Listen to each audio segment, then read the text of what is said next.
இன்னைக்கு சூப்பர் ஸ்டார்ல இருந்து உலகநாயகன் வரைக்கும் ஆக்டிங்க்கு முன்னோடியா இருந்தது நடிகர் திலகம்னு சொல்லப்படுற சிவாஜி கணேசன் தான். இன்னைக்கு இவரை பத்தி தெரிஞ்சுக்கலாம். மறக்காம நம்ம பேஜை ஃபாலோ பண்ணிக்கோங்க. 1928ல விழுப்புரத்துல சிவாஜி கணேசன் பிறந்தாரு. இவருக்கு 4 வயசு இருக்கும்போதே இவங்க அப்பா ஒரு நேஷனல் ஆக்டிவிஸ்ட்னால ஜெயிலுக்கு போறாரு. அந்த காலத்துல ஸ்ட்ரீட்ல நடக்கிற நாடகத்தை பார்த்து நானும் அதில் நடிக்கணும்னு ஆசைப்படுறாரு.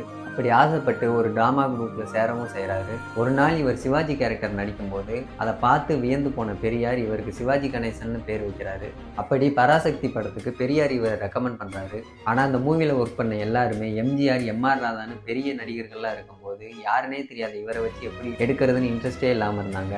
ஒரு வழியா அந்த படமும் ரிலீஸ் ஆகுது. அந்த படம் ரிலீஸ் ஆனதுக்கப்புறம் இவரோட டைலாக் டெலிவரி எல்லாத்தையும் பார்த்து எல்லாருமே அசந்து போனாங்க. பராசக்தி படத்தில் ஆரம்பித்த இவரோட ஜேர்னி, இவர் நடித்த கேரக்டரை வேற யாராலையுமே நடிக்க முடியாத அளவுக்கு இவரோட ஆக்டிங் இருக்கும். 1950ஸ்ல இருந்து இன்னைக்கு இருக்க சூப்பர் ஸ்டார் உலகநாயகன் வரைக்கும் எல்லாரும் கூட சேர்ந்து நடிச்சிருக்காரு. மறக்காம இந்த வீடியோ உங்க ஃப்ரெண்ட்ஸுக்கும் ஷேர் பண்ணுங்க.